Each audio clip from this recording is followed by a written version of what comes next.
Şəkildə gördüyünüz Rus yazıçısı öz həyat yoldaşı, məşuqəsi və həyat yoldaşına aşıq olan kişi ilə dördü birlikdə eyni evdə yaşayırdılar.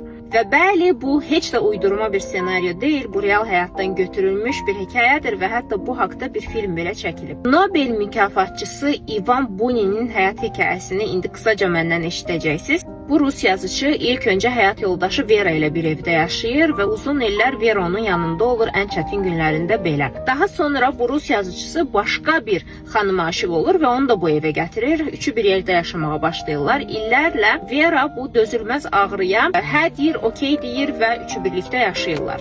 Burada əslində gizli münasibət yox idi. Hətta bir müddət sonra Vera'nın özünə belə aşıq olan başqa bir kişi olur. Və o kişinin də adı Leonid idi. Leonid də bu evə köçür, hamısı birlikdə yaşamağa başlayırlar.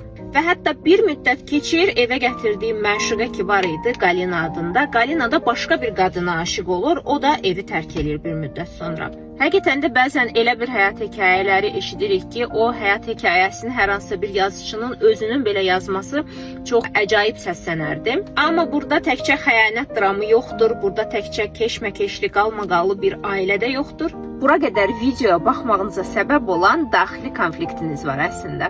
Çünki belə qalmaqallı hekayələr sizə maraqlıdırsa və yaxud da həyatınızda davamlı xəyanət, üçlü münasibətlər və yaxud da ikinci insan olmaq hekayələri təkrarlanırsa, bu o deməkdir ki, çox qısa zamanda, elə indi bu anda daxili konfliktlərinizi işləmək zamanıdır. Çünki belə hekayələr kimə ki maraqlıdır ya da kim ki belə hekayələrin arasında qalır, davamlı bu hekayələri həyat ssenarisinə çəkir, o insanlar uşaq vaxtı böyüdükləri evdə böyük bir konfliktlərin içində böyümüş uşaqlardır və tezliklə bunu həll etməyiniz üçün sizin üçün tamamilə yeni ödənişsiz praktika hazırlamışam. Aşağıda inner konflikt sözünü yazmaqla bu açar sözlə sadəcə ödənişsiz şəkildə siz şüur altıda daxili konfliktlərinizi işləyə bilərsiniz və artıq belə qeybətlər, qalmaqallı mövzular, filmlər və yaxud da öz həyatınıza bu tipli xəyanətləri və yaxud da qalmaqalları çəkməyi dayandıra bilərsiniz.